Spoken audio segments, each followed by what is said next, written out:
बिहार में एक ऐसा नेता जो न जाति की बात करता है न धर्म की, जो लालू नीतीश की परंपरागत राजनीति से अलग जनता से सीधा संवाद करता है। नाम है प्रशांत किशोर। सवाल यह है कि क्या पीके किसी का वोट काटेंगे या खुद एक मजबूत ताकत बनकर उभरेंगे।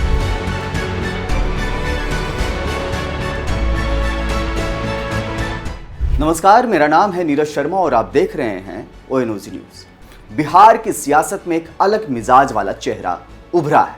प्रशांत किशोर नाम है। पॉलिटिकल स्ट्रेटेजिस्ट से सीधे पब्लिक लीडर तक का यह सफर जनसुराज यात्रा से होकर गुजर रहा है।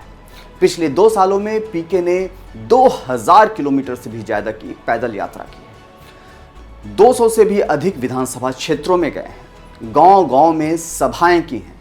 एक टीम तैयार की है जो डिजिटल से लेकर जमीन तक पर काम कर रही है। पीके खुद को न नेता कहते हैं न मुख्यमंत्री पद के दावेदार। उनका मॉडल है ग्राम सभा से लेकर सरकार तक की नई सोच, यानी नेताओं का चयन जनता करेगी, सिर्फ जाति या पैसे के आधार पर नहीं। प्रशांत किशोर एक ऐसी राजनीति की बात कर रहे हैं जो बिहार की पारंपरिक सियासत से बिल्कुल अलग है। उनका विजन साफ है और 4 बिंदुओं में इसे समझा जा सकता है। मसलन सबसे पहली बात, नेता कौन बनेगा ये अब पार्टी हाईकमान तय नहीं करेगा, बल्कि गांव की ग्राम समिति तय करेगी कि उसका प्रतिनिधि कौन होगा, यानी असली जनप्रतिनिधि जनता की मर्जी से। दूसरा, जनसुराज को चलाने के लिए पैसा कॉर्पोरेट से नहीं लिया जाएगा। हर फंडिंग, हर चंदा जनता से आएगा। सिस्टम पारदर्शी होगा और जवाबदेह भी। तीसरा, यहां न कोई राजनीतिक वारिस होगा न कोई खानदानी दावा। अगर कोई योग्य है, मेहनत करता है तो उसे मौका मिलेगा।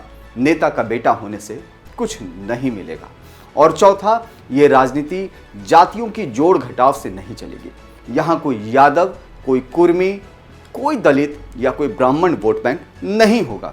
यहाँ सिर्फ एक पहचान होगी, वो होगा बिहार का निवासी जो बदलाव चाहता। यही है प्रशांत किशोर का विजन, जहां राजनीति सेवा है, सौदा नहीं, जहां जनप्रतिनिधि जनता का होता है, जाति का नहीं, और जहां परिवर्तन नारे से नहीं व्यवस्था से आता है। ऐसे में असली सवाल है कि क्या पीके का असर किसी का वोट बैंक पर पड़ेगा, यानी आसान भाषा में कहें तो क्या पीके किसी के वोट बैंक को डेंट करेंगे, चोट पहुंचाएंगे? क्या पीके किसी का वोट काट पाएंगे? पहली नजर में दिखता है कि पीके आरजेडी के यादव मुस्लिम वोट बैंक पर सीधी चोट करेंगे।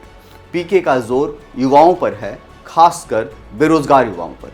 ये युवा कभी आरजेडी का कोर वोटर थे, लेकिन अब विकल्प खोज रहे हैं और पीके में उन्हें उम्मीद नजर आ रही। इसके साथ ही जेडीयू यानी नीतीश कुमार के वोटर्स पर भी पीके की सीधे चोट कर सकते हैं। पीके की अपील नीतीश के पुराने गुड गवर्नेंस वाले वोटर्स को भी आकर्षित कर रही है, खासकर वह तबका जो अब तक एनडीए से निराश है। इसके साथ ही पीके बीजेपी को भी नुकसान पहुंचा सकते हैं। बीजेपी के शहरी, मध्यम वर्ग, युवा खास तौर से पीके की निशाने पर है, यानी ऐसे वर्ग को वो अपनी तरफ खींचने की खूब कोशिश कर रहे हैं। पीके के साथ सोशल मीडिया पर बड़ा युवा वर्ग जुड़ा है। यह वर्ग आमतौर पर भारतीय जनता पार्टी का सपोर्टर रहा है, लेकिन अब सवाल पूछने लगा है। सोशल मीडिया पर जनसुराज काफ़ी ज़्यादा एक्टिव है। फेसबुक, यूट्यूब और एक्स जैसे प्लेटफॉर्म पर प्रशांत किशोर की टीम लगातार एक्टिव है।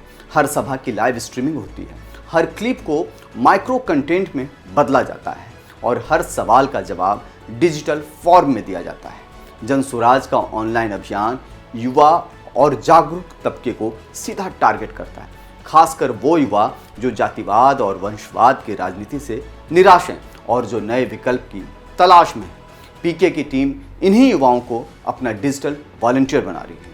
पीके की टीम युवाओं की है, लेकिन ग्राउंड पर कास्ट समीकरण और संसाधनों की भूमिका बड़ी होती है। 2025 में लड़ाई कड़ी है, सोशल मीडिया वर्सेज पारंपरिक नेटवर्क। ऐसे में यह समझना भी बेहद ज़रूरी है कि अगर आज चुनाव हो जाएं और प्रशांत किशोर मैदान में हों तो वोटों का गणित कुछ इस तरह से बदल सकता है। सबसे पहले बात राष्ट्रीय जनता दल गठबंधन की, यानी महागठबंधन की, जिनका पारंपरिक वोट शेयर करीब 38% माना जाता है।